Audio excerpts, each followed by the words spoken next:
Il était clairement un PDG milliardaire. Mais il avait choisi de se déguiser en personne handicapée, avec une obstination dans son cœur qu'il ne pouvait même pas expliquer. Ce comportement inhabituel provenait entièrement de sa mère récemment décédée. Un jour, il est venu dans la chambre de sa mère défunte, où l'air portait encore des traces de son parfum. Pour se souvenir d'elle, il s'est assis dans le fauteuil roulant de sa mère et a commencé à chanter sa chanson. La mélodie était enveloppée d'un amour impossible à briser. À ce moment-là, une belle femme est soudainement apparue derrière lui, le surprenant et arrêtant net sa chanson. La femme était la nouvelle voisine, et avait besoin d'aide pour déplacer quelques affaires. Nick, après avoir entendu cela, s'est levé pour aider. Son corps avait réagi avant son esprit, mais la femme a refusé fermement, ses yeux remplis de pitié non dite. Il était évident qu'elle le prenait pour un handicapé. Les mots qu'il voulait expliquer étaient au bord de ses lèvres. Mais en voyant une si belle fille, un étrange frémissement a traversé son cœur. Il a choisi de retenir ses mots. Peut-être devrait-il simplement accepter d'être handicapé. Et a même renversé une boîte près de lui. Curieux de voir quelle expression elle allait afficher. Après que Sarah ait ramassé les objets éparpillés, elle s'est préparée à partir. Mais lui a gentiment dit que s'il avait des difficultés, il pouvait venir la voir dans l'appartement voisin. Ses paroles de préoccupation étaient comme une plume caressant son cœur. Le lendemain, pour séduire cette belle fille, Nick est allé devant sa porte. Son cœur battait fort dans sa poitrine. Mais au moment où il s'apprêtait à appuyer sur la sonnette, il s'est rendu compte qu'il ne pouvait pas atteindre la sonnette trop haute. Il la fixa,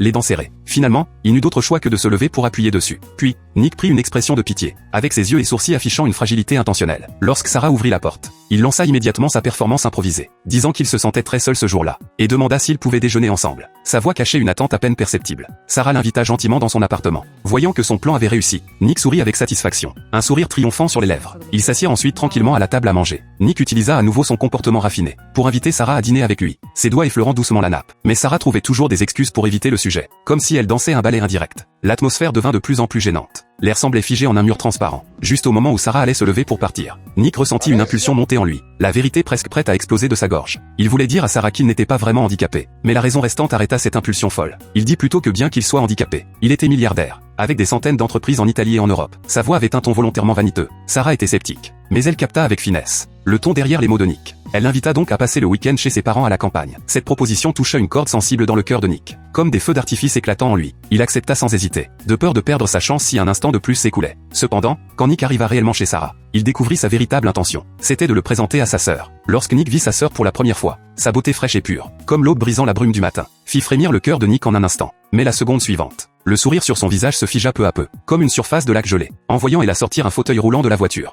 le cœur de Nick se brisa comme un coup de tonnerre, le faisant tourner la tête. Il tourna les yeux autour de lui. Tout le monde affichait un sourire plein de signification, comme s'il regardait une pièce de théâtre déjà écrite. À ce moment-là, il réalisa que dans ce jeu de chasse émotionnelle, il était la proie.